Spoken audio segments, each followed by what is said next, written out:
নমস্কার, আমি শান্তনু ভট্টাচার্য আপনাদের কাছে উপস্থিত হয়েছি চেনা কবির ভালো লাগা কবিতার অনুষ্ঠান নিয়ে। এবং যে পথ চলা শুরু হয়েছিল প্রথম পর্বের, আজ অন্তিম পর্ব। স্বাভাবিকভাবেই মনটা একটু খারাপ হয়ে আছে, কিন্তু যারা এই অনুষ্ঠান দেখছেন তাদের পক্ষ থেকে প্রচুর অনুরোধ আমার কাছে এসছে যে এই অনুষ্ঠানটাকে চালিয়ে যেতে। আরও আরও কবিদের অনুষ্ঠান এবং তাদের কবিতা, সেই কবিতার সাথে তাদের অনুভূতি, অর্থাৎ সব মিলিয়ে এই প্রোগ্রামটা চলুক, এই অনুষ্ঠানটা চলুক। সুতরাং খুব শিগগিরই আপনাদের কাছে আমার নোটিফিকেশান যাবে, খবর আমি আপনাদের দেবো, ভালো খবরই দেওয়ার চেষ্টা করব। সেটা হচ্ছে যে আরও বেশ কিছু কবির ভালো লাগা কবিতার ডালি নিয়ে আমি আপনাদের কাছে উপস্থিত হব। দিনক্ষণটা কয়েকদিনের মধ্যেই জানিয়ে দেবো। এবং এবারে যেমন প্রতিষ্ঠিত কবিরা থাকবেন এই অনুষ্ঠানে, তার সাথে সাথে থাকবে নতুন কবি যারা নতুন লিখছেন এবং একেবারে মানে কি বলবো, যে ঘর সংসার সামলে খুব সাধারণভাবে তাদের দেখা জিনিসপত্রগুলো সেখান থেকে কবিতার অনুভব তারা তুলে নিয়ে আসছেন। সেই সব কবিতা আপনাদের কাছে রাখবো এবং হয়তো সেই সব দিনগুলোয় দুজন করে কবির অনুষ্ঠান আমি একদিনে করব। আবার এর সাথে প্রতিষ্ঠিত কবিদের অনুষ্ঠানও থাকবে। ইতিমধ্যে আজকে পশ্চিমবঙ্গ বিধানসভা নির্বাচনের দিনক্ষণ ঘোষণা হয়েছে, তো সেই সব দিনক্ষণগুলো দেখে নিয়েই আমাকে প্রোগ্রাম রাখতে হবে। তার কারণ খুবই চর্চিত বিষয় থাকবে নির্বাচন। সরকারি একজন কর্মচারী হিসেবে হয়তো আমারও এখনও পর্যন্ত আসেনি, ডিউটি আসতে পারে। সেই সব দেখে টেকে নিয়ে আমি সেই দিনক্ষণগুলো আপনাদের কাছে জানাবো খুব শিগগিরই। এই অনুষ্ঠান যারা দেখছেন তারা একটু কমেন্টস করবেন, কমেন্ট করলে বুঝতে পারবো যে অনুষ্ঠানটা তারা দেখতে পাচ্ছেন। ইতিমধ্যেই স্বর্ণালী ভট্টাচার্য তিনি কমেন্ট করেছেন যে তিনি অনুষ্ঠানটি দেখছেন। বাকি বন্ধুদের বলবো যে যারা দেখছেন, লাইভে এসছেন, তারা একটু যদি মেসেজ করেন, মেসেজে লেখেন, কমেন্ট বক্সে গিয়ে লেখেন, তাহলে আমার পক্ষে সুবিধা হয়, আমি প্রোগ্রামটার মূল বিষয়টায় তাহলে ঢুকে যেতে পারি। বন্ধুরা এসছেন যারা এই প্রোগ্রামটা দেখেন, সেরকম কেউ যদি একটু কমেন্ট করেন তাহলে আমি প্রোগ্রামটাকে এগিয়ে নিয়ে যাব। যদিও ইতিমধ্যে একজন বন্ধু লিখেছেন যে তিনি দেখতে পাচ্ছেন,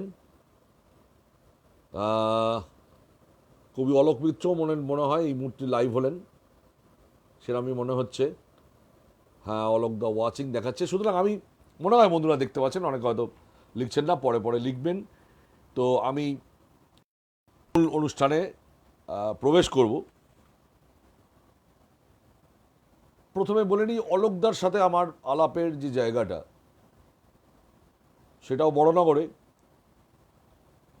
এবং ঠিক পার্টিকুলার কোন সাহিত্য সভায়, সেটা প্রশান্তি সাহিত্য সভাতে হতে পারে, তবে সম্ভবত বেশি ইচ্ছে কুসুমের সাহিত্য সভাতেই হওয়ার সম্ভাবনা বেশি। সেখানে আমি প্রথম অলোকদাকে দেখি, অলোকদার কবিতা শুনি। অলোকদা ব্যক্তি জীবনে খুব উচ্চকিত লোক নন। একদম এসে পিছনের দিকে বসেন, সকলের কবিতা শোনেন। আমাদের মতো বেশি টকেটিভও উনি নন। তার মধ্যে দিয়ে যেটুকখানি আলাপ সেই সুযোগে করা যায়, আলাপ জমতে সময় লাগে, তারপর তার কবিতার মধ্যে প্রবেশ করা। এখন এই সাহিত্য সভাগুলোতে হয় কি, একটি কি খুব বেশি হলে দুটি কবিতা পড়া, তার মধ্যে দিয়ে আস্তে আস্তে আস্তে আস্তে অলোকদার সম্পর্কে জানা, বোঝা, অলোকদাও আমাকে চিনতে থাকেন, আমি অলোকদাকে চিনতে থাকি। এর মধ্যে দিয়ে একটা আমার তো ভীষণ শ্রদ্ধার একটা সম্পর্ক অলোকদার সাথে। সিনিয়র কবি তিনি,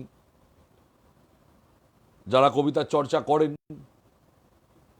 তারা নিশ্চয়ই অলোকদার কবিতা পড়েছেন, এবং যত অলোকদার কবিতা পড়া যাবে তার নিজস্ব একটা ঢং, তার নিজস্ব একটা কণ্ঠ, সেই কণ্ঠের মধ্যে দিয়ে তার কবিতা এগিয়ে যায়, সেই কবিতাকে সেটা ভীষণ প্রাণের হয়ে যায়। আপাত দৃষ্টিতে কোনো কোনো জায়গায় কোনো কোনো কবিতায় একটু কাঠিন্য থাকলেও তার মধ্যেও প্রচুর রস আস্বাদনের সুযোগ থাকে। আসলে কবিতা একবার শোনার বিষয় নয়, সমস্ত কবিরই কবিতা বারবার পড়তে পড়তে যেভাবে কুয়াশার অন্ধকার পরিষ্কার হয়, তেমনি একটি কবিতাকে যদি বারবার পাঠ করা যায়, পাঠকের অনুসন্ধিৎসু মন নিয়ে যদি তার মধ্যে প্রবেশের চেষ্টা করা যায়, তাহলে দেখা যাবে যে সেই কবিতা আস্তে আস্তে আপনার কাছে প্রাঞ্জল হয়ে উঠছে, মনোময় হয়ে উঠছে, এবং আপনি কবিতার মধ্যে প্রবেশ করতে পারবেন। তখন বোঝা যাবে যে কবিতা কোথায় বাজে। অলোকদার জন্ম 1953 সালে কলকাতাতেই, আরজিকর হাসপাতালে তিনি জন্মগ্রহণ করেছেন।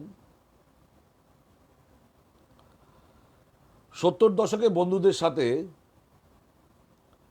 ইরম্মত বলে একটা পত্রিকা তারা চালু করেন। এরপর অলোকদার জীবনে কবিতা বা কবিতা থেকে একটা দীর্ঘ ছুটি সেইটা আছে আর কি, দীর্ঘ বিরতি ছিল। ইতিমধ্যে তিনি শিক্ষকতা করেছেন, কিন্তু সংস্কৃতি মনস্ক মন নিয়ে চলতে চলতে তিনি কবিতা থেকে নাটকে তার প্রবেশ। একক সাংস্কৃতিক চক্র বলে একটি নাটকের দল, নাট্য দল তৈরি করে বিভিন্ন নাটক তিনি মঞ্চস্থ করতে থাকেন, এবং এই নাট্য দলের সংস্পর্শে আস্তে আস্তে বেশ কিছুদিন তিনি বাম আন্দোলনের সঙ্গেও যুক্ত হয়ে পড়েন, এবং শিক্ষকতা করতে সেই শিক্ষক সংগঠন, সেখানেও তিনি দীর্ঘদিন এই সংগঠন করেছেন, শিক্ষকদের সংগঠন করেছেন। তারপর তার মূলত 2006 সাল থেকে তিনি ব্রাত্যবার্তা বলে একটি পত্রিকা সম্পাদনা শুরু করেন এবং লেখালেখিও তার সাথে সাথে শুরু করেন। যদিও এই ব্রাত্যবার্তা বলতে গেলে একটু ইরেগুলার আর কি, অনিয়মিত প্রকাশ হয়। এই করতে করতে তার কবিতার পথ চলা শুরু, এবং আস্তে আস্তে আমাদের কাছে পরিচয়। ইতিমধ্যে তার দুটি বই প্রকাশিত হয়েছে। একটি বই তোর পুনর্জন্ম হোক, দ্বিতীয় বই বিবস্ত্র বিবরে। অলোকদার একটি নেশা আছে, কবিতাও যেমন একটা নেশা, তেমনি এই দীর্ঘ শিক্ষকতা জীবনের পর থেকে যে ছুটি পেয়েছেন, সেই ছুটির মধ্যে তিনি গ্রামে গঞ্জে ছড়িয়ে থাকা বিভিন্ন প্রাচীন স্থাপত্য এবং তার ইতিহাস, সেগুলো তিনি সংগ্রহ করেন, তার ছবি তোলেন, তার সম্পর্কে লেখেন, এবং আমরা প্রায়ই ফেসবুক পোস্টিংয়ে দেখতে পাই অমুক রাজবাড়ি, এই কিছুদিন আগে চিল্কিগড় গেছিলেন, চিল্কিগড়ের ভেঙে যাওয়া মন্দির, বা সিঙ্গুরে গেছিলেন, সিঙ্গুরে, এগুলো আমাদের জানা জিনিস থাকে। সেই অজানা জিনিসগুলো তিনি তুলে আনেন। খুব ভালো মনোজ্ঞ একটা বিষয়, সেটাও একটা রিসার্চের মতো বিষয়, গবেষণামূলক বিষয়। এটা তিনি করে আসছেন। আমরা চাইব কবিতার পাশাপাশি তিনি এটাও চালিয়ে যান। আমরা এবার প্রবেশ করি অলোকদার কবিতায়। অলোকদার যে কবিতাটি প্রথম আমাকে দারুণভাবে নাড়া দেয়, সেটি সকালের ফেসবুকে দেয়া পোস্ট করা একটি কবিতা। আমি কমেন্টে লিখিও কি লিখেছিলাম আজ মনে নেই, ঘোরের মধ্যে ছিলাম, কিন্তু সেই কবিতাটা আমাকে প্রথম নাড়া, সেই কবিতা আপনাদের কাছে প্রথম পড়ব। একটি দারুণ রোম্যান্টিক কবিতা, আকাশের সিঁড়ি। সারাদিন খুঁজি ট্রাম লাইন বলে চিৎকার করি, পার্কের মরা গাছে শ্রাবণ ঘুমিয়ে থাকে একা, ট্রামের চাকার নিচে শুয়ে আছে কলকাতা, শুয়ে আছে সবুজ ফুটবল, অচেনা অচেনা কেউ হাত ছুঁয়ে চলে যায়, জল সিঁড়ি বেয়ে পাশাপাশি চাঁদ, যাব এই সব জল ছবি যাটে তেমনই যাব, ট্রাম লাইন কাছে এলে চেনা হাত ছুঁয়ে বলে যাব যাই। আমি যখন কবিতাটা পড়ছিলাম আমার রোমকূপে একটা শিহরণ হচ্ছিল। একটা দারুণ রোম্যান্টিকতা এই কবিতার মধ্যে আছে। এই যে কবিদের মধ্যে সমস্ত সময় কতগুলো জিনিস থাকে, যাওয়া না যাওয়া, কোথাও যেন যাওয়ার ছিল, কেউ যেন আমাকে ডেকে নিয়ে যাবে গো, কিন্তু আমার যাওয়াটা আলটিমেটলি হয় না, আমি যেতে পারলাম না, যাওয়া হলো না। একটা কোথাও কোথাও একটা যাওয়ার, সেটা হয়তো নকশিকতার মাঠ পেরিয়ে, সেটা হয়তো কোনো তেপান্তরের দিকে যাওয়া, কোথাও যাত্রা, হয়তো কবিতার খোঁজে যাত্রা, এই বলা যাবে না কোথায় যাত্রা, কিন্তু কবিতা কোথাও তারা যেতে চান, কিন্তু যাওয়াটা হয়ে ওঠে না। এবং এখানে যেন কবি তুলি দিয়ে একটা চিত্রপট এঁকেছেন,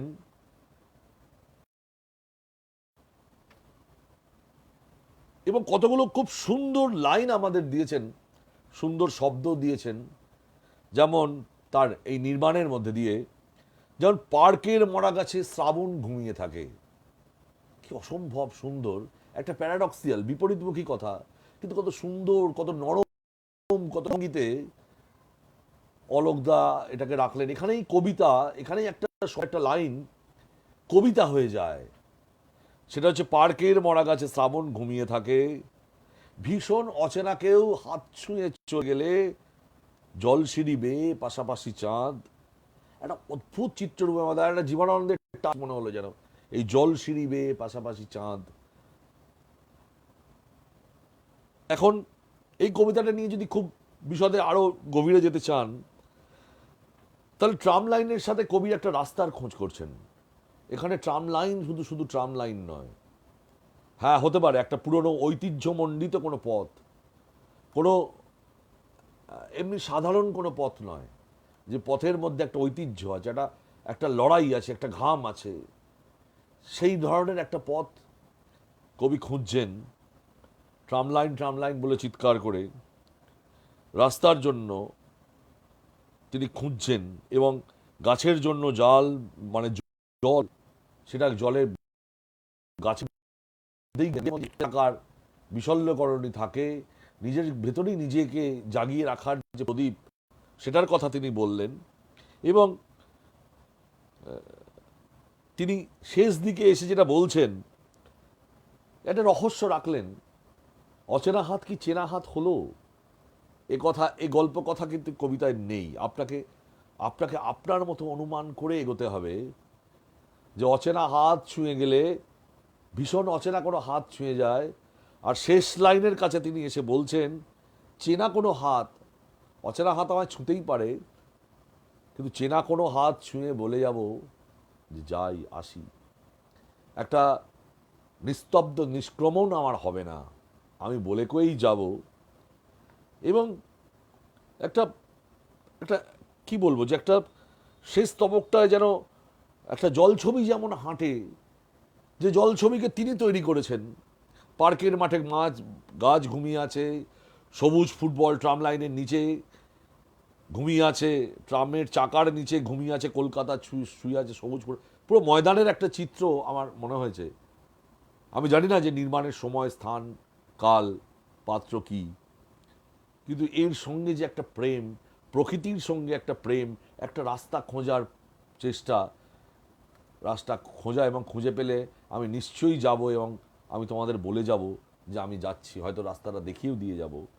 আকাশের সিঁড়ি কবিতাটার নাম দিয়েছেন, অর্থাৎ অর্থাৎ সেই কোথাও একটা যাওয়ার কথা, সিঁড়ি দিয়ে কোথাও একটা ওঠার কথা, সেই একটা গন্তব্য, সেই গন্তব্যের কথা এই কবিতায় বলেছেন অত্যন্ত রোম্যান্টিকভাবে। খুব সুন্দর কবিতা।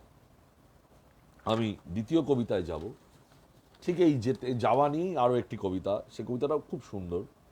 যেতে পারলে যাব, কবিতার শিরোনাম যেতে পারলে যাব। যেতে পারলে যাব, ভেবো না বিনিময়ে কিছু চাই। কে তোমাকে ঐশ্বর্য দিয়েছে?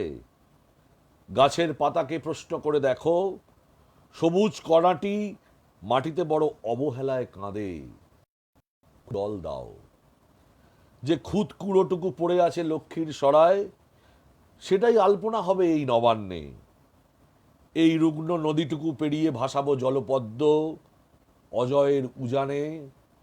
দেখে আসবো তুলসী চারাটি পুটুস ফুলের বনে, হেলিকনিয়াসের ডানা।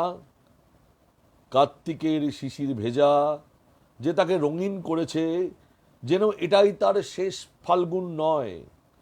বছর ফুরলে আবার জন্মদিন আসবে, মাঝখানে জলছড়া উঠোন, ঘর, গরুর বাথান আর হাঁস ছানাগুলি। চারপাশে মাদারের ডালে সূর্য মাখা স্মৃতির সিঁদুর। যেতে পারলে যাব, দেখে আসবো দেওয়ালের আলপনাটুকু। অসম্ভব সুন্দর একটা কোমল শব্দের মধ্যে, মিষ্টি শব্দের মধ্যে, শব্দ চয়নের মধ্যে একটা ছবি আঁকলেন এবং তার সঙ্গে একটা আকাঙ্ক্ষার কথা এখানে কবি বলেছেন। একটা শর্তহীন যে আমি যাব, যেতে পারলে যাব, নিশ্চয়ই যাব এবং দেখে আসবো কিছু। সেই স্থাপত্য শিল্পগুলো যে তিনি দেখতে যান না, ঠিক সেখান থেকেই হয়তো কোনো কবিতাও তার উঠে আসছেন এখানে। কিন্তু আমি এই কবিতাতে যেটা পেয়েছি, একটা অসম্ভব স্নেহ মমতাময় একটা প্রলেপ যারা কবিতার নির্মাণ শৈলীতে লাগানো আছে। একটা ঘর নির্মাণ হচ্ছে, সেই নির্মাণের মধ্যে যেন একটা স্নেহ মমতার প্রলেপ দিয়ে, তাই সেই ঘরের প্লাস্টারটা আমরা যেমন করি, ঠিক সেইটা যেন করা হচ্ছে। এইটা সারা কবিতার প্রথম থেকে শেষ পর্যন্ত জড়িয়ে আছে। এবং কি সুন্দর তিনি বলছেন যে জীবন তো শেষ হয় না, চলাই তার কথা, চলাই তার নিয়ম, সেই নিয়মেই তাকে চলে যেতে হবে, এটারই যেন প্রতিধ্বনি কবি এখানে করেছেন। এবং এই একটা লাইনে তিনি বললেন যে যে খুঁতকুড়োটুকু পড়ে আছে লক্ষ্মীর সরায়, সেটাই আলপনা হবে এই নবান্নে। এই নবান্নে যদি আমার কিছু থাকে, এই নবান্নে যদি আলপনা দেওয়ার মতো আমার কিছু না থাকে, আমার গোলাবর্তী ধান যদি না থাকে, আমার যে সম্বলটুকু আমি লক্ষ্মীর সরায় পবিত্র রেখেছি, সেই পবিত্র কণাটুকু নিয়ে সেই আলপনা আঁকবো, আমার খুশির প্রতীক। আলপনা হচ্ছে একটা খুশির প্রতীক, সেই খুশিটুকু আমি এঁকে দেবো, সেইটার কথা তিনি বললেন। এবং এখানে তিনি যেন এটাই বোঝাতে চাইছেন যে আমার অনেক কিছু থাকতে পারে, অনেক কিছু আছে অথবা নেই, সত্ত্বেও বেঁচে থাকার নাম গতি, এগিয়ে যাওয়ার কথাই যেন তিনি বললেন।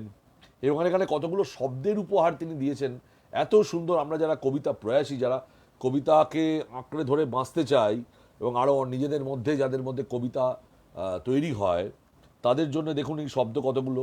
শুধু পদ্ম বললেন না, জলপদ্ম বললেন, স্থলপদ্ম এবং জলপদ্মের মধ্যে তফাৎ করলেন। পুটুস ফুল, কত সুন্দর গ্রামীণ কথা। হেলিকোনিয়াস, মাদারের ডাল, মিষ্টি নির্মাল শৈলী। কবিদের এগুলো কবিতার থাকা উচিত।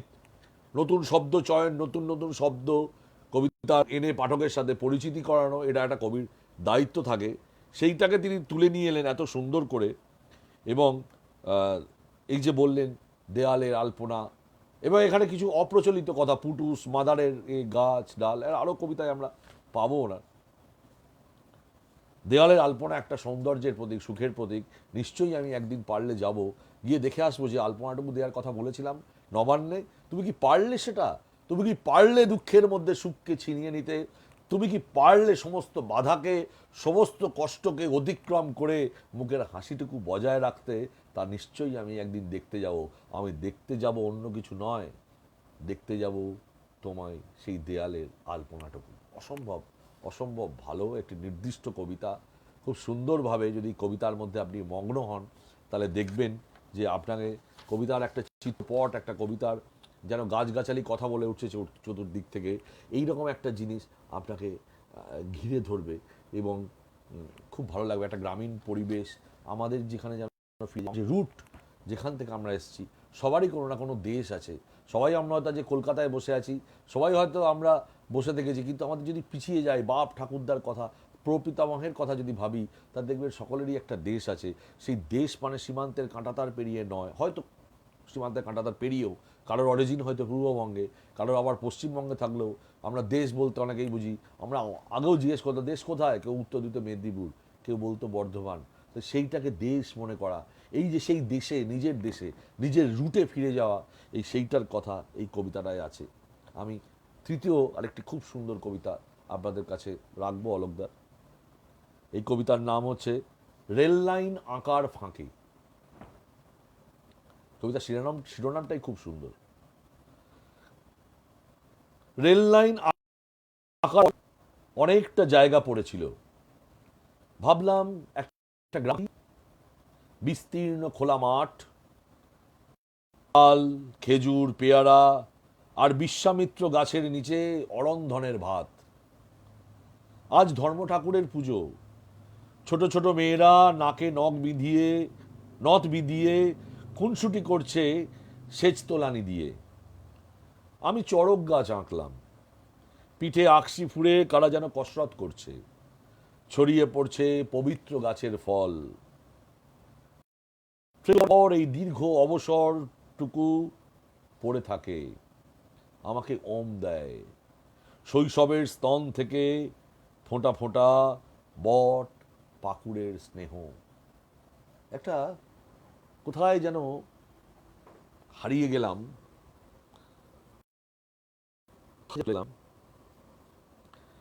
একটা নৈসর্গের মধ্যে যেন ডুব দিলাম।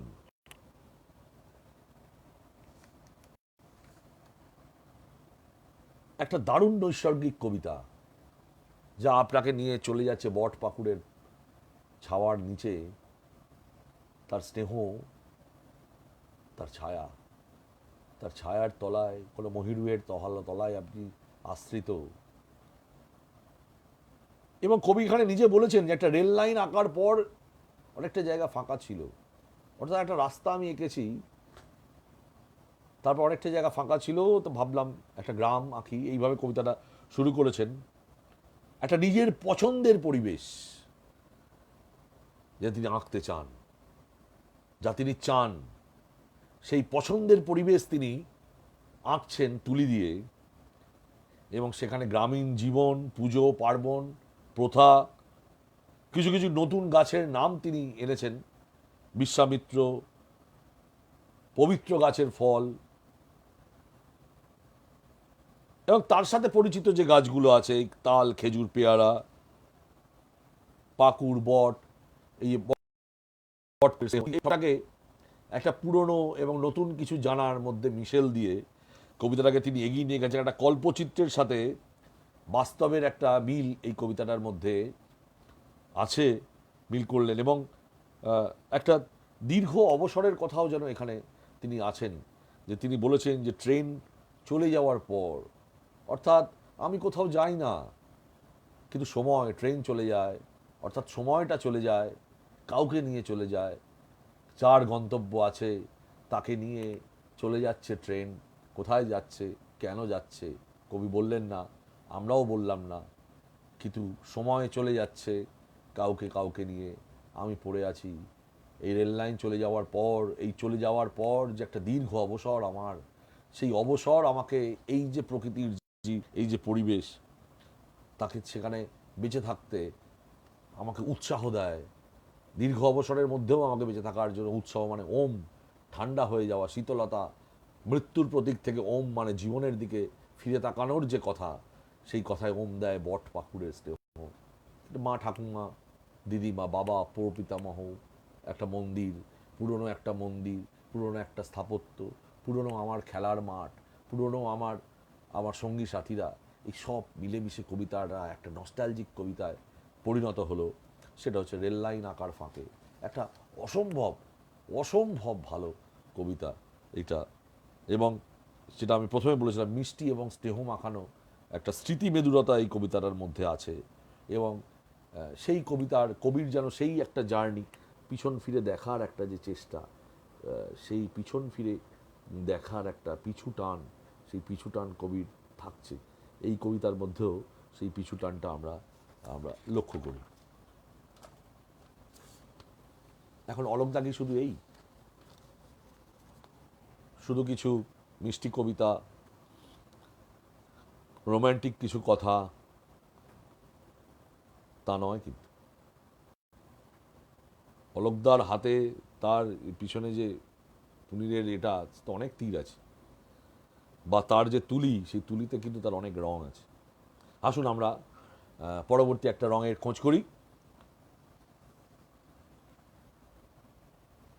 এই কবিতাটার নাম হচ্ছে সিঁড়ি।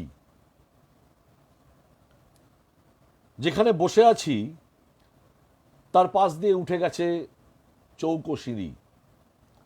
যারা ওঠে শুধু তারাই নেমে আসে প্রতিদিন, এক ধাপ এক ধাপ করে এই ওঠানামা। এক একটা থার্মোমিটারে পারদের ছন্দময় গতির সাথে সমানুপাতিক। কখনো প্রতীক্ষায় দীর্ঘ হয়ে যায় এইটুকু পথ, বেঁচে থাকতে ভয় হয়। কখনো বর্গক্ষেত্রের এই পরিসরটুকু জলাশয়হীন উঠের পিঠ, জীবনযাপনের অনধিকার ভ্রম। মাঝে মাঝে দরজা খুলে দেয় হরতন রুইতনের প্রফেট, কাঁচের সারসিতে ফুটে ওঠে আলোর খবর। সাড়া দেয় যন্ত্রণাময় জীবনের অধক্ষেপ। শুরু হয় একটা সিঁড়ির অপর সিঁড়িকে টপকে যাওয়ার খেলা। পৃথিবী তবু ঘোরে, শিশু পাঠ্যের অনতিক্রম্য রেখায় এই সিঁড়িটুকু ডিঙোনোর তার ক্লান্তি নেই। এইবার কবি বেরিয়ে এলেন একেবারে আদ্যপান্ত শহুরে ভাষায়, আপনার আমার প্রতিদিনকার উচ্চারিত ভাষায় তিনি কবিতা উপস্থাপন করলেন, তার মনের ভাব উপস্থাপন করলেন, অনুভবটা উপস্থাপন করলেন, এবং করলেন খুব রূপকভাবে। সিঁড়ি তো শুধু সিঁড়ি নয়, সিঁড়ি একটা এগিয়ে যাওয়ার যেমন ধাপ, তেমনি নিচে নামার, অধঃপতিত হওয়ারও তো একটা জায়গা, একটা একটা কি বলবো, একক। উন্নতি, অধঃপতনের চিহ্ন, সাফল্য, ব্যর্থতা এর প্রতীক সিঁড়ি। এবং তিনি তার মধ্যে একটা ছন্দ, থার্মোমিটারের যেমন ছন্দ থাকে, ধাপে ধাপে ধাপে ধাপে ঝড় উঠছে, বা তারপর ঝাড়া দিলে ঝড়টা নেমে আসে, এর মধ্যেও এটার মধ্যেও কবি ছন্দ পেয়েছেন। এবং এখানে কিছু অঙ্কের কথার মতো বলেছেন তিনি, বর্গক্ষেত্র কিছু কথা এনেছেন। আমরা গণিতের ভাষা কবিতার ভাষায় এলো, বর্গক্ষেত্র, সমানুপাতিক, এই ধরনের কথা তিনি নিয়ে এলেন। কিন্তু এই রূপক কবিতার মধ্যে তিনি যেমন শুধু একটা ব্যর্থতা, ওপরে উঠে যাওয়ার সাফল্য, এই কথাগুলো যেমন বলেছেন, তিনি উদ্বেগের কথাও বলেছেন। কখনো প্রতীক্ষায় দীর্ঘ হয়ে যায় এইটুকু পথ, বেঁচে থাকতে ভয় হয়।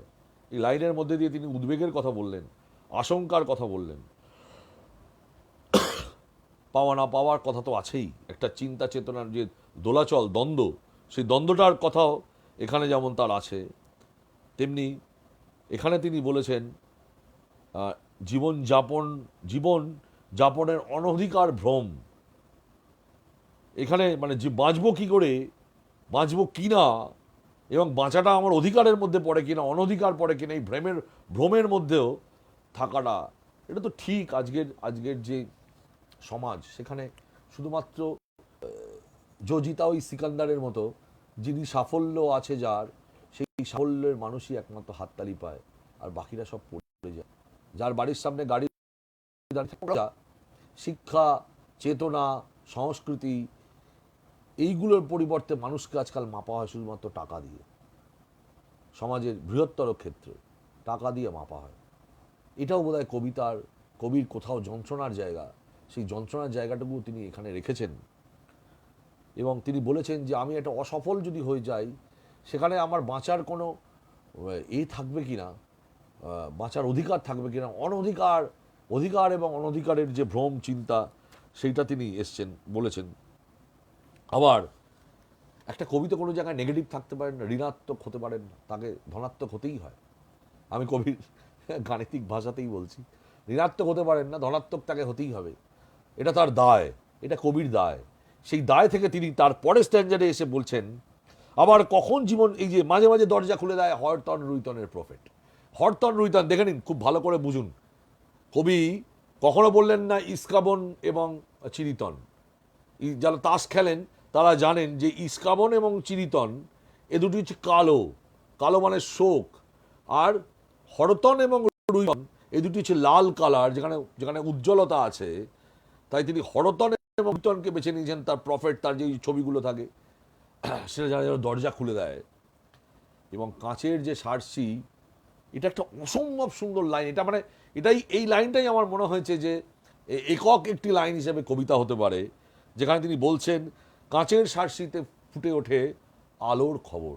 আহা হা, কাঁচের সার্সিতে হঠাৎ করে একটা অন্ধকার কাঁচের সার্সি যেন একটা কোনো গাড়ি বা কোনো টর্চের আলো আর দূর থেকে একটা ভেসে আসা আলো যেন সেই কাঁচের সার্সিটাকে উদ্ভাসিত করলো। আমি সবটা বুঝতে পারলাম না কে আছে না আছে ও পাশে, কিন্তু আলো আমার অপেক্ষায় দাঁড়িয়ে আছে। তো আমি ওটা খুলে দিলে এই আলোটা আমার গায়ে এসে আরও পড়বে। এই যে একটা কনসেপ্ট থেকে একটা লাইন তিনি লিখলেন, অসাধারণ অসাধারণ। আমার মনে হয়েছে যে এই একটি লাইনই একটি কবিতা হয়ে উঠতে পারে, কাঁচের সার্সিতে ফুটে ওঠে আলোর খবর। এখানে তিনি ঘুরে স্পটলাইটের কথা তিনি বলেছেন, হ্যাঁ। এবং তখনই আবার তিনি বলছেন যে শুরু হয় সিঁড়ির ওপর সিঁড়ি টপকে যাওয়ার খেলা, অর্থাৎ স্থান পরিবর্তন চলতে থাকে। অর্থাৎ একটা গুটিসুটি মারা জীবন থেকে একটা পুতু করে বেঁচে থাকা, পুতু করে বেঁচে থাকা জীবন থেকে লার্জার দ্যান লাইফ একটা সেলিব্রিটি জীবনে যাওয়া বা সাফল্যের জীবনে যাওয়ার যে কথা, তার একটা যে উত্তরণ, সেই উত্তরণের কথা তিনি বললেন। পৃথিবীর মধ্যেও তো বদল হয়। তিনি বলেছেন যে পৃথিবী ঘোরে, তবু পৃথিবী ঘুরতে থাকে। সেই ছোটবেলায় আমরা পড়েছি যে অক্ষরেখায় পৃথিবী ঘুরছে, সেই শিশু পাঠ্যের রেখা, সেই অক্ষরেখা, নিজস্ব যে সেই অক্ষরেখায় সে ঘুরতে থাকে। সেই যে কাল্পনিক রেখাগুলো আমরা মনে করি, সেরকমভাবেই সে ঘুরতে থাকে। একই কক্ষপথে সে করতে থাকে, একইভাবে সে চলতে থাকে, কিন্তু তবু তার এইটুকু যে সিঁড়ি, এইখানে তিনি একটু একটু করে নিয়ে এলেন যে এইটুকু সিঁড়ি ভাঙতে তার কোনো ক্লান্তি, এই যে এত মহাকাশের যে বারবার ঘুরে যাওয়া একই জায়গায়, এই ঘুরে যাওয়ার মধ্যে এইটাকে বলছেন, এটাকেই একটা সিঁড়ি বলছেন, এটাকে একটা পথ, যে এই সিঁড়িটুকু ডিগোনায় তার ক্লান্তি নেই। অর্থাৎ জীবন চলে তার গতিতে। এটা খুব বস্তুবাদী কথা, গতিই হচ্ছে সব, কোনো কিছু থেমে নেই। সেই কথাটি কবি একদম গণিত দিয়ে শুরু করে, ওটাও একটা অঙ্ক, সেই অঙ্ক দিয়ে শুরু করে এসে এখানে শেষ করলেন একটা দারুণ মার্ভেলাস কবিতা, দারুণ কবিতা। যে মানুষটা ঘুরে বেড়ায়, যে মানুষটার বিষয় হচ্ছে মানুষ, গাছপালা, প্রকৃতি, অজয়ের রুগ্ন রজয়ের বুক, যেখানে তিনি জলপদ্ম চাকে রুগ্ন নদীকে টপকে অজয়ের উজনে ভাসাবেন জলপদ্ম, সে কবির মুখে কি সীমান্তের কাঁটা তার বুকে বাঁধে না? বাঁধে, অবশ্যই বাঁধে। তাকে দীর্ণ করে, পাশাপাশি তাকে প্রতিবাদী করে। এইখানে আমরা অলোকদাকে দেখব প্রতিবাদের একটা ফরম্যাট নিয়ে এলেন কবিতায়। আমরা যারা যারা কবিতা লিখি, তারা এই ধরনের মাকে নিয়ে, দেশকে নিয়ে, সিনিকে নিয়ে, বহু কবির কবিতা আছে। এক একজনের কবিতা এক এক রকম দৃষ্টিভঙ্গিতে। ঠিক সেই দৃষ্টিভঙ্গিতে অলোকদা এই কবিতাটা নিয়ে এলেন, যে কবিতার নাম দেশ। কে কাকে চেনাও দেশ, খড়ির গণ্ডি টেনে এঁকে দাও চলার সীমানা, পায়ের চিহ্নের পাশে নয়াঞ্জুলি বায়র, প্রপিতামহের জালে সরপুটি খলিশা, রোদের রূপলি আভা ভোর, কারা এসে কাঁটাতারে ঘিরে দেয় জেঠিমার ঘর, পৃথক তুলসী মঞ্চ, কাজল ফুপুর বাড়ি, আলাদা স্নানের ঘাট, কার সাথে কাল থেকে আড়ি, কেন, কে তুমি স্পর্ধা, দেখো জাত ধর্ম ভাষা, উত্তর পুরুষ আমি, বুকে আছে মাটির পিপাসা আর শোক, নিছক এ দেশ নয়, পৃথিবীর সব মাটি মানুষেরই বাসভূমি হোক। একটা অমোঘ ঘোষণা করলেন, যা সমস্ত মানুষ স্বপ্ন দেখে, যা শুধু মানুষের ওপরই হয়, মানুষেরই কাঁটাতার আছে, মানুষেরই সীমান্ত আছে, নদীর সীমান্ত নেই, নাম বদলে যেতে পারে, গঙ্গা ওদেশে ঢুকলে পদ্মা হয়ে যেতে পারে, কিন্তু নদী, আমার বুকে কুলকুলে নদী থাকে, সেই নদী আমার মা হয়ে যায়।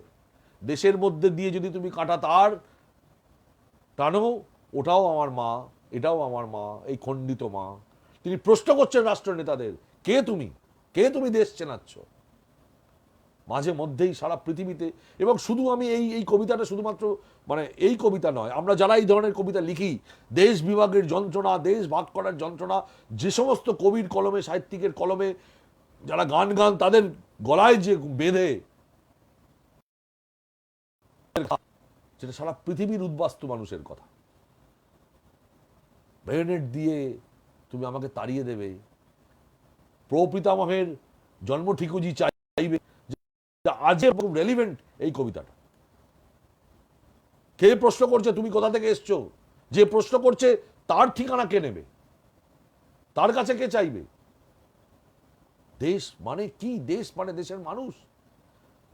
সেই দেশের মানুষের গতিবিধিকে আটকে দিচ্ছ, দেশের মানুষের বুকে কারফিউ নামিয়ে আনছো, কিন্তু মনকে বেঁধে রাখতে পারবে না। কে তুমি? কাজল ফুপুর বাড়ি আলাদা করে দিচ্ছ, পৃথক তুলসী মঞ্চ করছো। কার স্পর্ধা এত? একমাত্র কবিরাই পারেন এই কথা বলতে। কবিরা পারেন বলেই ভাষা আন্দোলন হয়। কবিরা পারেন ফাঁসির দড়ি পড়তে বলেই আমরা বেঞ্জামিন মোলায়েজকে পাই, আমরা পাই লোরকাকে, যিনি সৈন্যদলের সামনে বুক পেতে দিতে পারেন। এই সাহস কবিদেরই থাকে। সেই কবিদের অনুপ্রেরণায় ছড়িয়ে পড়ে ফলের মনে। আমাদের দেশেও রবীন্দ্রনাথ, সুকান্ত, রাজশেখর বসু, বিভিন্ন কবিতা, নজরুল, কতজনের নাম বলবো, তাদের অনুপ্রেরণায় স্বাধীনতা, তারপর দ্বিখণ্ডিত হওয়ার দেশ, এই বাধা। এর মধ্যেই এই কবিতাটা আমি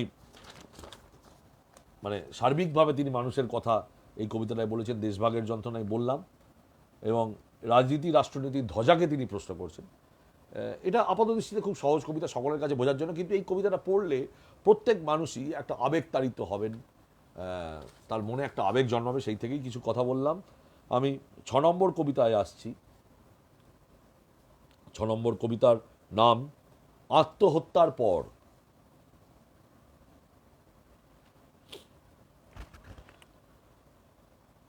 ছবি তোলা বিষয়ক দেরাজ থেকে কয়েকটা সুপ্রাচীন মুহূর্ত যদি হঠাৎ পুরনো নাম ধরে ডাকে, আমাদের পাঠ্য বই খুলে সামনে এসে দাঁড়ায় মালতীদের জানালা।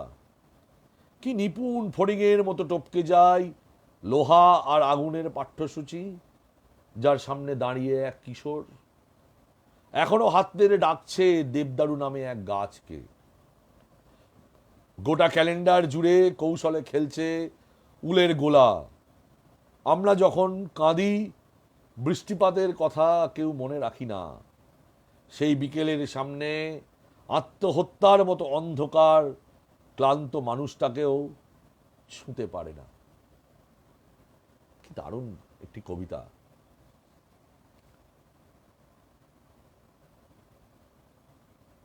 একটা নস্টালজিক কবিতা, এবং শিরোনামটা চমকে দেওয়ার মতো। আত্মহত্যার পর, একটা মৃত্যুর পর কি খণ্ডচিত্র, তিনি খণ্ডচিত্র এঁকেছেন মৃত্যুর পর নাকি যে আত্মহত্যা, নিজেকে মেরে ফেলা, নিজের বিবেকটাকে টুপি মেরে বন্ধ টুটি টিপে ধরা, বদলে যাওয়া, ভুলে যাওয়া, অনেকটা বিশ্বাসঘাতকতার মতো কথা তিনি কবি বলছেন।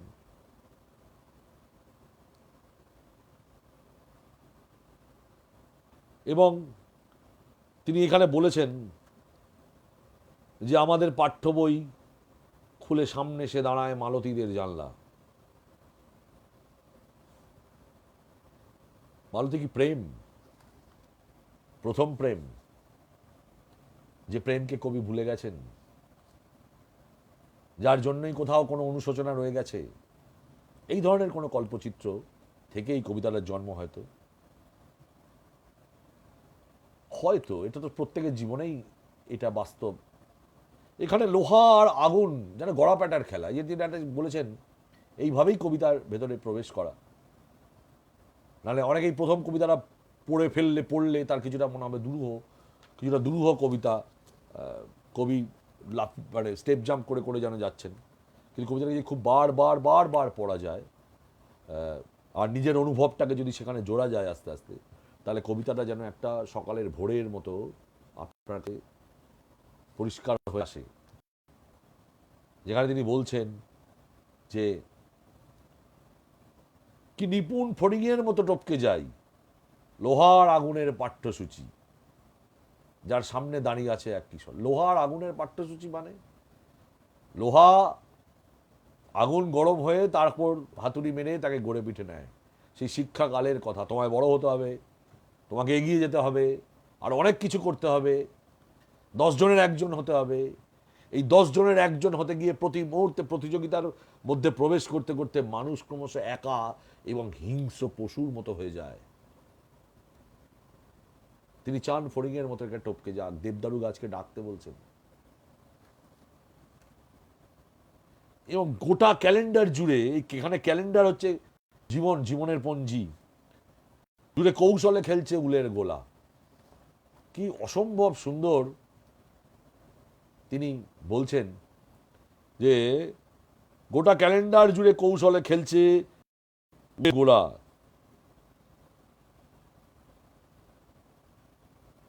নানা রং সেখানে, কোথায় কোন ঘরের পর কটা ঘরের পর কালো হবে, কটা ঘরের পর হলুদ হবে, কটা ঘরের পর কি হবে, মা কাকিমারা জানেন কুরুশে বুনতে বুনতে সেই উল যেন গুলে দিচ্ছে কোন সময় তোমায় কি করতে হবে।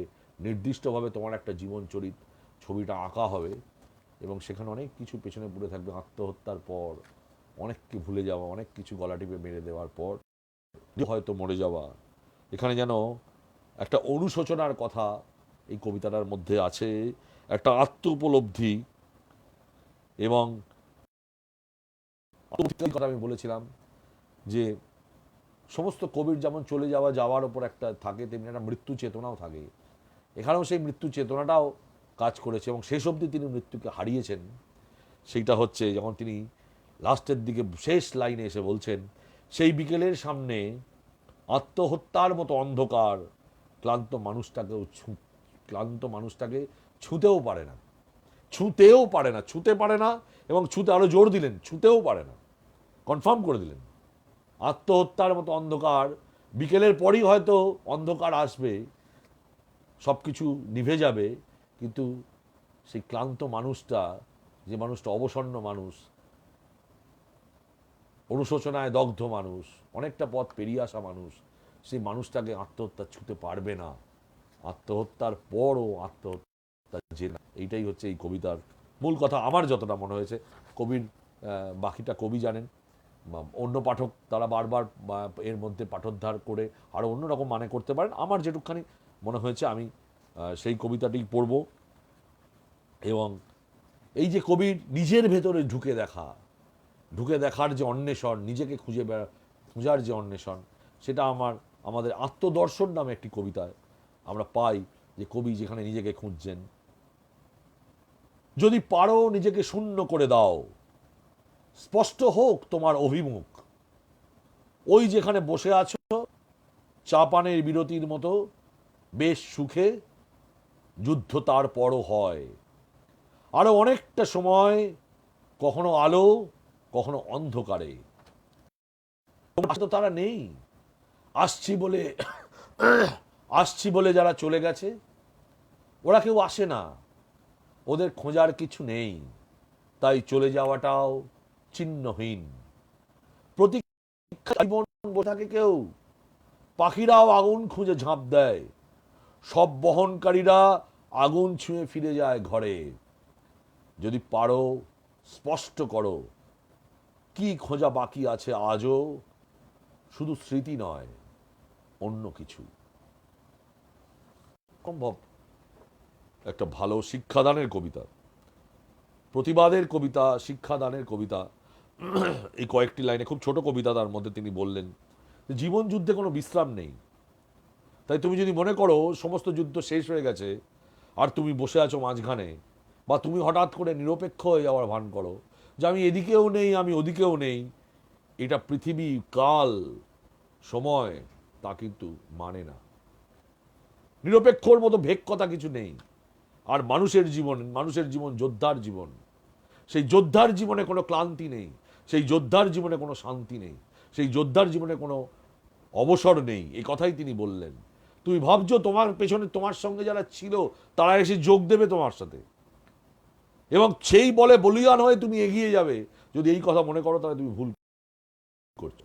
তোমার লড়াই তোমাকেই লড়তে হবে, কেউ এগিয়ে আসবেন না, কেউ তোমাকে বাড়তি বুস্টিং করবে না, তোমাকে এগোতেই হবে যুদ্ধে। আর যারা তোমার কাছে বসেছিল, স্তাবকের দল হয়তো কিছু, তারা যেই খারাপ সময় দেখবে তারা স্তাবকের লোক, স্তাবকেরা তারা সরে যাবে, এবং তাদের জীবনের কোনো চাওয়া পাওয়া নেই, তারা চিহ্নহীন, তাদের কোনো চিহ্ন নেই। তিনি খুব সুন্দরভাবে, তাই তাদের চলে যাওয়াটাও চিহ্নহীন, অর্থাৎ চলে যাওয়ারও যে একটা পায়ের ছাপ থাকে, সেই পায়ের ছাপটুকু তাদের পড়ে না, তাই তাদের চলে যাওয়াটাও বাজে না। অসম্ভব সুন্দরভাবে তিনি বলেছেন। এবং কি হবে, একটা কিছু হবে, প্রতীক্ষায় কি সারা জীবন বসে থাকবো? আগুন যা সত্য, সে আগুনে, আসামের জমদুয়ারে জটিঙ্গা পাখি বলে একদল পাখি আছে যারা একটা নির্দিষ্ট সময় সেই আগুনে ঝাঁপ দেয়, দাবানলে ঝাঁপ দেয়।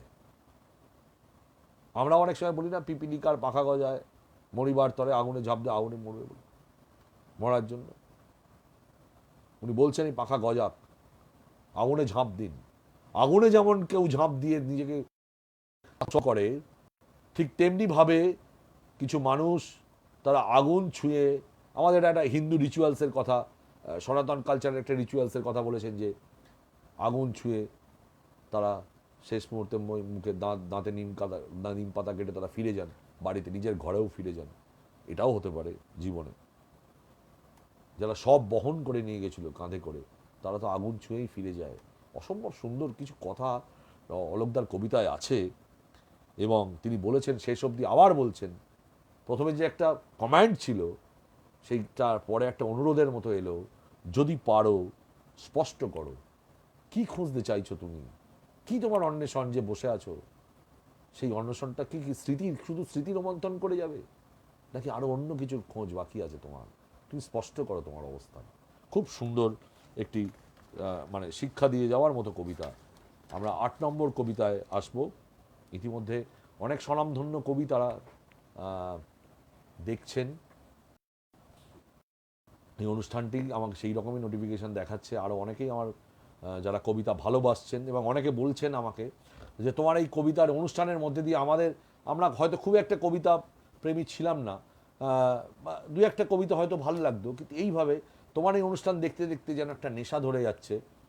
তাদেরও সকলকে বলছি যে একটু কমেন্টস করবেন, একটু আপনারা যে ছিলেন দেখেছেন কমেন্টস করবেন, তাহলে কবি যেমন উৎসাহিত হবে, এই অনুষ্ঠানটার ধার এবং ভারও বাড়বে।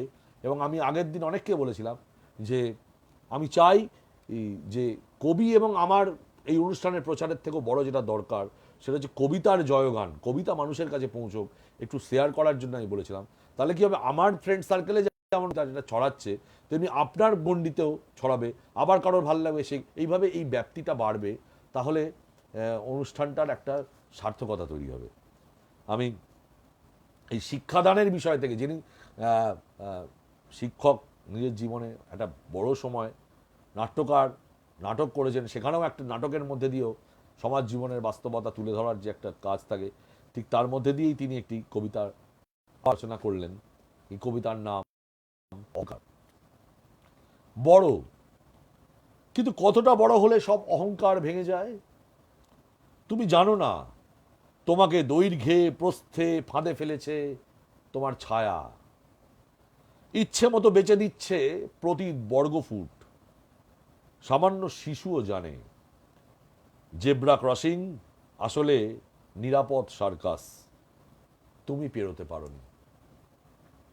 একটা ছোট্ট কবিতার কতগুলো মাত্র লাইন, 1 2 3 3 7টা লাইন, 7 লাইনের একটা কবিতায় কি অসম্ভব কথা, একটা গভীর অন্তর্বস্তুর কথা। এই কবিতাটা প্রথমে খুব সোজাভাবে শুরু হলো, নির্মাণ শৈলীতে যত এগোবেন তত আরও ডিটেলিংয়ে তিনি গেছেন, কিন্তু খুব শব্দ সংক্ষেপের মধ্যে দিয়ে আপনার কবি আরও যেন এই প্রসারিত ভাবনাকে প্রসারিত করার জায়গা এই কবিতার মধ্যে আছে। এবং তিনি একটা দরজা প্রথমেও রেখে দিয়েছেন এই কবিতায় ঢোকার জন্য, সেটা তার শিরোনামেই দরজাটা আছে, সেটা হচ্ছে অহংকার।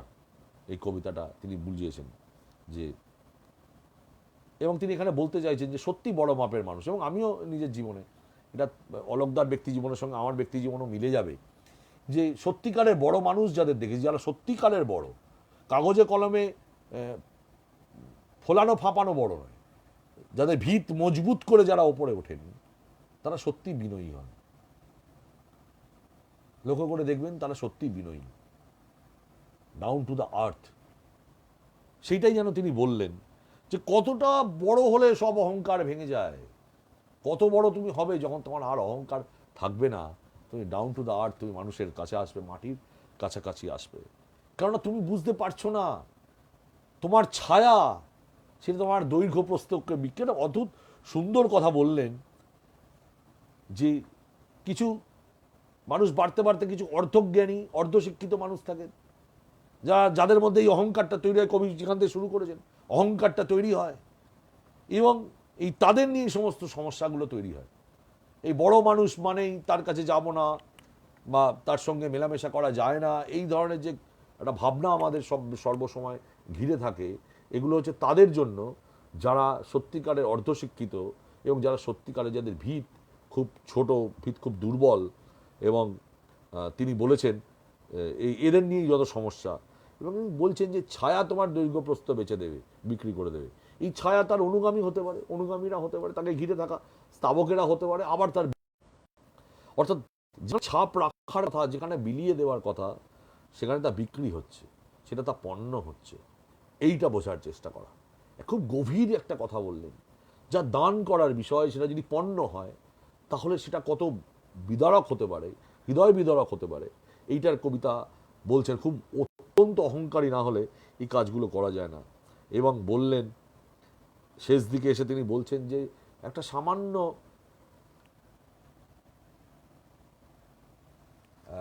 শেষ বলছেন যে একজন সামান্য শিশুও জানেন যে জেব্রা ক্রসিং কিন্তু একটা নিরাপদ একটা ক্রসিং, নিরাপদ সার্কাসের মতো। সার্কাস কথাটা বললেন, তাহলে কি তিনি সার্কাস একটা বিনোদনের জায়গার কথা বলছেন? কবি তামাশার কথা বলছেন? অনেক সময় আমরা কথা বলি যে সার্কাস দেখাতে এসছো, যেখানে একটা সরু দড়ির ওপর দিয়ে হাতে ছাতা নিয়ে ব্যালেন্স করতে করতে কেউ হেঁটে যাচ্ছে। এত কঠিন কাজ তোমায় করতে বলা হয়নি, তোমাকে বলা হয়েছে যে খুব সামান্য সহজ সরল মানুষের মতো তুমি একটা জেব্রা ক্রসিং, নিরাপদ জেব্রা ক্রসিং থাকে, সেই জেব্রা ক্রসিং এর মধ্যে দিয়ে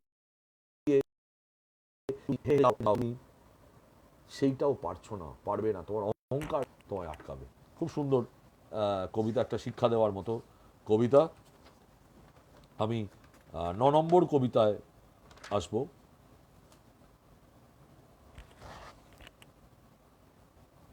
এই কবিতাটি তার শিরোনাম হচ্ছে অন্ত্যেষ্টি। এসব রোগ সহজে সারে না, কখনো কখনো আমৃত্যু থেকে যায় আত্মজের আগুনের অপেক্ষায়। কোটি কোটি সব ছড়ানো রয়েছে, তবু কেউ নিজের মৃত্যুর পর শোকে নিমজ্জমান হতে পারে না অদগ্ধ নাভিকুণ্ড দেখে। ক্রমান্বয়ে মিছিল গিয়েছে এই পথে, পরিচিত স্বজনের সহাস্য মুখ, শোনা গেছে আমন্ত্রণ লিপির মতো স্মিত উচ্চারণ, বাসাংসি জীর্ণানি তথা যথা।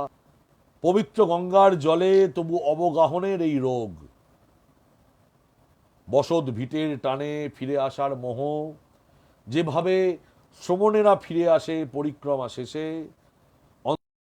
থেকে উঠে আসে মুমূর্ষু প্রাণ, কখনো কখনো আমৃত্যু থেকেও যায় আত্মজের আগুনের অপেক্ষায়। খুব সুন্দর কবিতা, খুব গভীর একটি উপলব্ধির কবিতা, এবং জীবনের জয়গান আছে এই কবিতায়, কিন্তু মৃত্যু চেতনার, এটিও একটি মৃত্যু চেতনার কবিতা। কেউ নিজের মৃত্যুর পর শোকে নিমজ্জমান হতে পারে না তার অদগ্ধ নাবিকুণ্ড থেকে। কি অসম্ভব উচ্চারণ! নিজের অদগ্ধ নাবিকুণ্ড পড়ে না, এই ধরনের প্রচলিত আছে। অদগ্ধ সবাই নাবিকুণ্ড জলে ভাসানো হয়। আত্মজের আগুনের অপেক্ষায় থাকে রোগ, আমৃত্যু থেকে যায় যে রোগ, এবং সেই রোগেই তার মৃত্যু। সেই মৃত্যু আমরা অনেক সময় বলি, এই চিতায় না উঠলে আমার এই স্বভাব যাবে না। আত্মজের আগুনের অপেক্ষায়, আত্মজের আগুনের মধ্যে দিয়ে তার শেষ, এই অপেক্ষায় থেকে যায় মানুষ এবং তার চরিত্র, তার ভালো মন্দ সবকিছু। কিন্তু মোহ তাকে বারবার টেনে আনে। এই পথে বহু কোটি কোটি কোটি কোটি মানুষ এইভাবে আছে, এই প্রথা চলছে, কিন্তু তা সত্ত্বেও কত এইটা চলছে, চলতে চলতে সেখানে তিনি বলছেন যে তা সত্ত্বেও এটাকে আপনি ঋণাত্মক না নিয়ে পজিটিভভাবে বা অন্যভাবেও নিতে পারেন, যে তবু তো একটা মায়া, এই জীবনটা তো আসলে একটা মায়া। আজ ব্ল্যাক, আজ যদি মৃত্যুর পর কে জানে পরজন্ম আছে কিনা, কে জানে পূর্বজন্ম আছে কিনা, কিন্তু এটা তো ঠিক যে বিজ্ঞান বলছে মৃত্যুর পর সমস্তটাই ব্ল্যাক আউট, সবটাই অন্ধকার। তাহলে আর কারোর সাথে কোনোদিন দেখা হবে না। যে কথা বলতে চেয়েছিলাম তার সবটা বলা হলো না। এই যে দুঃখ, এই যে মায়া, নিজের বাড়ির ভিটের ফিরে আসার কথা তিনি বলছেন, এবং এই ফিরে আসাটাকে তিনি কলঙ্কিত করেননি, করেছেন শ্রমণরা যেমন পরিব্রাজকের পর যেমন ফিরে আসে তেমনই যেন ফিরে আসা, অর্থাৎ একটা মৃত্যু চেতনা, একটা মায়া, হ্যাঁ, সেই আত্মজের আগুনের জন্য অপেক্ষা করা, কিছুটা রূপকধর্মী, এবং নিজেকে দেখতে পাওয়া এবং নিজেকে অন্য রূপে দেখলেও তার যে একটা শোক, যতক্ষণ না অশুভের আগুনে নতুন করে আবার শুদ্ধতা ফিরে আসছে, এই ধরনের একটা কবিতা তিনি বলতে চেয়েছেন। আপাত দৃষ্টিতে একটু লাগলেও কবিতাটাকে বারবার পড়ার মধ্যে দিয়ে কবিতার কিছুটা কাছাকাছি নিশ্চয়ই যাওয়া যাবে, এবং যদি যান তাহলে দেখবেন একটা একটা জীবনের যাত্রার কথা তিনি কবি বলেছেন। হেরে যাওয়ার কথা এখানে কবি বলেননি, তিনি রোগ মোচনের কথাই বলেছেন শেষ দিকে এসে, আগুনের মধ্যে দিয়ে সিদ্ধ হয়ে যাওয়ার। আমি একেবারে শেষ কবিতার শেষ জায়গায় চলে এসেছি। শেষ কবিতা আমি পড়ব। সেই কবিতাটাও খুব ছোট্ট কবিতা, কিন্তু এই কবিতাটা আমার মনে হয়েছে যে কবিরা যেমন নিজের একটা আত্মখোঁজে থাকেন, কোথাও কোথাও কবিতার মধ্যে দিয়ে নিজস্ব আইডেন্টিটিটা প্রকাশ পেয়ে যায়, পাঠকরাই সেই আইডেন্টিটি আবিষ্কার করেন, সেই আমিও হয়তো আবিষ্কার করলাম। এই কবিতাটির নাম হচ্ছে হিমঘর। কেমন গোল হয়ে বসে আছি সাদা কাফন জড়িয়ে, ভ্রম হতে পারে জ্যোৎস্না, আসলে দুঃখ। ভেপার ল্যাম্পের মতো নিঃসঙ্গ গা থেকে ঝুলে পড়ছে গভীর হিমঘর। হিমঘরে অবিকল অবিকৃত আমি, হাতে ভাঁড়, শূন্যতার বয়স বাড়ে না। একটা নিঃস্বতার কবিতা, নিঃসঙ্গতার কবি, দুঃখ কবিকে ঘিরে রাখে। আসলে সমস্ত মানুষই একা, কবিরাও একা, কোথাও সে একা থাকে, কোথাও তার চলে যাওয়ার একটা বেদনা থাকে, ফিরে আসার ইচ্ছা থাকে, এই দোলাচল থাকে। এখানের মধ্যে দিয়ে এইখানের মধ্যে দিয়ে, দড়ির মধ্যে দিয়ে কবিদের সূক্ষ্ম চেতনার মধ্যে মৃত্যু চেতনা বাস করে, সেটাই কখনো কখনো কলমের ডগায় দিয়ে পাঠকের কাছে পৌঁছে যায়। হিমঘর, এখানে মরা রাখার ঘরের ঘরে তিনি বলে, যেখানে অবিকল আমি, অবিকৃত, অর্থাৎ আমি নষ্ট যাচ্ছি না, বিকৃত হচ্ছি না, আমার নখ বাড়ছে না, আমার চুল বাড়ছে না, আমার শরীর পচে যাচ্ছে না, নষ্ট হচ্ছে না, অবিকৃতভাবেই আমি আছি সেখানে, একটা স্থির অবস্থার মধ্যে আছি হিমঘরে, কিন্তু জীবনটা আমার নেই, তবু আমি আছি, আমার অস্তিত্বটা আছে, খুঁজলে আমাকে পাওয়া যাবে। এই নয় যে আমি শূন্যে বিলীন হয়ে গেলাম, কিন্তু হিমঘরে আছি, হাতে ভাঁড়। মাধুকরী সারা জীবন তিনি যা কুড়োলেন, যা পেলেন, তাই নিয়ে থেকে গেলেন হিমঘরে, ভাঁড় নিয়ে কারোর হাতে তুলে দেবেন, কেউ সেই ভাঁড় বহন করবে, কেউ দেখবে মশালের মতো, আলোকবর্তিকার মতো তার জীবনের সমস্ত সঞ্চয়, এবং সবটাই কি পেলেন শূন্য, যে শূন্যতার মধ্যে সময়টা থমকে গেছে, ঘড়ির কাঁটাটা থেমে গেছে, বয়সের সময়টা আটকে গেছে, অবিকৃত রয়েছেন তিনি। যা বলেছিলাম, নখের বয়স বাড়ছে না, চুল বাড়ছে না, নখ বাড়ছে না, শূন্য। সেই শূন্যতার কোনো বয়স নেই, শূন্যতা বাড়ে না। অসম্ভব সুন্দর কবিতা, আমার বুকে খুব দারুণভাবে বেজেছে এই কবিতা। এবং এই যে শেষ দুটো লাইন, এই যেন আমার মনে হয়েছে অলোকদার আত্মকথা, বা শুধু অলোকদা নয়, অসংখ্য অসংখ্য মানুষের আত্মকথা। হিমঘরে অবিকল অবিকৃত আমি, হাতে ভাঁড়, শূন্যতার বয়স বাড়ে না। কবি ভালো থাকুন, সুস্থ থাকুন, আরও অনেক দিন আমাদের কাছে আরও আপনার এই ধরনের কবিতা, আপনার মনের অন্তঃস্থল থেকে হৃদয় নিংড়ানো নির্যাস আমাদের উপহার দিন। আমরা সেই অনুভূতিটুকু নিজেদের মধ্যে জারিত করি, নিজেদের মধ্যে জারিত করে এগিয়ে চলি কবিতার যে মহাসমুদ্র, সেই কবিতার মহাসমুদ্রের দিকে একটা পালতোলা নৌকোয়, যেখানে আপনি একা নন, যেখানে আমরা সবাই সবাই সেই নৌকায় চড়ে বসবো নতুন কোনো জায়গার খোঁজে, হয়তো সেটা কবিতারই খোঁজে। ভালো থাকবেন অলোকদা, সুস্থ থাকবেন, ভালো থাকবেন, আমি বারবার বললাম। আর এই অনুষ্ঠানের সাথে সাথেই আমি প্রথম দিন শুরু করেছিলাম রমেনদার কবিতা নিয়ে। আমার অত্যন্ত শ্রদ্ধেয় কবি, যাদের কবিতা পড়েছি তারা প্রত্যেকেই আমার খুব প্রাণের মানুষ। সকলের সাথে হয়তো আমার রেগুলার দৈনন্দিন যোগাযোগ হয় না, কিন্তু রমেনদার কবিতা পড়েছি, শ্যামলদার কবিতা পড়েছি, এবং শ্যামলদার কবিতা পড়তে পেরে আমার খুবই ভালো লেগেছে। তারপরে কেদারদার কবিতা পড়েছি। শ্যামল মুখার্জি আমার সাহেব কবি অসুস্থ ছিলেন, তিনি আবার এখন বাড়ি চলে এসেছেন, এটা খুব ভালো খবর। শ্যামলদার কবিতা পড়েছি, তারপরে তার কবিতা পড়েছি, নিপেনদার কবিতা পড়েছি, দেবকুমারদার কবিতা পড়েছি, দেবদার কবিতা, দেবকুমারদা বলতে কেমন নিজেরই লাগছে, দেবদার কবিতা পড়েছি, এবং আজকে আমি অলোকদার কবিতা পড়লাম। এবং এরই সাথে সাথে আমার যেটা শুরু করেছিলাম যে একটু ভয়ে ভয়ে, কিছুটা দ্বিধান্বিত হয়ে শুরু করেছিলাম, এবং আমি এটা কমেন্টসে এবং খুবই কি বলবো, একটু দুঃসাহসও হয়ে গেছিলো, সেটা যে প্রথমেই রমেনদাকে বেছে নেওয়া, রমেনদা তারপরেই শ্যামল জানা বেছে নেওয়া, এগুলো আমি রমেনদার কমেন্টস বক্সে লিখেছিলাম যে এটা, আমি কেদারদাকেও বলেছিলাম যে এটা যেন অস্ট্রেলিয়ার মাঠে ব্রিসবেন বা সিডনিতে, হ্যাঁ, উইদাউট হেলমেট খেলতে নামছি। তারপরে খেলতে শুরু করলাম আপনাদের ভালোবাসা, এবং এখন তো যেটা হচ্ছে সেটা হচ্ছে যে আমাকে আগামী কাল পরশুর মধ্যেই আমি এখন নির্বাচনের ঘন্টাটা দেখে নিয়ে আরও কবিদের কবিতা নিয়ে আসছি আপনাদের কাছে। এইবারে কবিতায় সেটাই আপনারা দেখতে পাবেন। আমি কবিদের সম্মতি চেয়েছি, বেশিরভাগই কবিরা তারা আমাকে সম্মতি জানিয়েছেন, দুই একজন কবির এখনও সম্মতি পাইনি। আমি ওইটা ফাইনাল করে ফেললেই আমি দিনগুলো নির্দিষ্ট করে আপনাদের কাছে আসব।